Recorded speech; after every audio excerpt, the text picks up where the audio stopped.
ఇంకా పుట్టపర్తి నియోజకవర్గంలో అధ్యక్ష 6 మండలాలు. వన్ మినిట్ మనకు వచ్చిన అవర్ మొత్తం వన్ అవర్లో పూర్తి చేయాలి.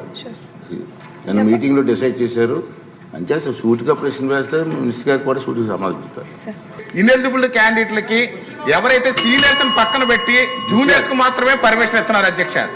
గతంలో కూడా హెచ్ఆర్డి మంత్రి గారు ప్లీజ్ మీరు గౌరవ శాసనసభ మీరు question number 1275 please sir 1275 irrigation minister గారు.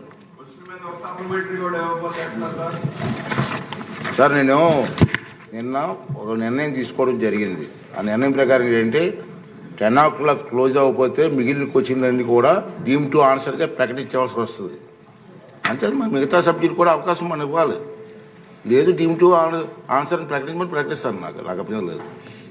ఇది ఈ ప్రతిపాదనను ఆమోదించి ఆ సమస్య తీర్చేటువంటి విధంగా పరిష్కారం చేస్తాం అధ్యక్ష. Thank you. మినిస్టర్ గారు ఆ ఏరియా మీద నాకు బాగా తెలిసిన ఏరియా, చాలా ఇంపార్టెంట్ వరకు మీ ప్రాబ్లమ్స్ ఉన్నాయని మాకు తెలుసు. ఏమైనా ఈ బడ్జెట్ లో కొంచెం క్లియర్ చేయడం ఒకసారి ఉంటుంది. తప్పనిసరిగా నేను చెప్పాను, మీకు తప్పని చెప్పాను కదా, కూర్చోండి. తెలియజేస్తామనే విషయం కూడా తెలియజేస్తాం అండి. ఎవరైనా సభ్యులు సేమ్ క్వశ్చన్ మీద ఏమన్నా ఒక్క ప్రశ్న అడిగారంటే అవకాశం ఇస్తాను. ఎవరైనా ఒక్కరు నువ్వు అన్నిటికీ రెడీ అయిపోతావు. ఓకే ఓకే ధన్యవాదాలు అధ్యక్ష. అధ్యక్ష, మనకు 993 హాస్టల్లో 85,000 మంది విద్యార్థులు ఉన్నారు. అధ్యక్ష, మా నియోజకవర్గానికి సంబంధించి ప్రధానమైన సమస్య మీద దృష్టిలో పెడుతున్నాం. పిటిషన్ మీరు సమర్పించాలని ఒకటి సార్, ఇది దానికోసం వచ్చినవారు కదా మినిస్టర్ గారు. ధన్యవాదాలు అధ్యక్ష. థ్యాంక్ యూ అండి. వచ్చిన వారు ముగిసింది. మనం అనుకున్న టైం ప్రకారంగా మీరు అందరూ సహకరించారు. ఈరోజు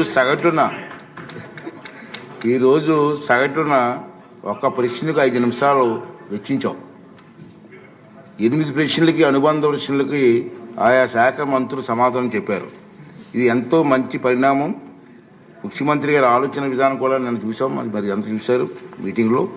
సగటున ఒక్కో ప్రశ్నకి అందరి సహకారంతో, అంటే ఈరోజు 5 నిమిషాలు కేటాయించాం. ఇప్పుడు మనం టైం చూస్తే కొంచెం ఇంకా మిగిలి ఉంది కాబట్టి నెక్స్ట్ డే నుంచి 6-7 minutes వరకు వెళ్ళొచ్చు. మనం దానికి మీరందరూ కూడా సహకరించవలసిన అవసరం ఉందని చెప్పి మనం చేస్తున్నాను.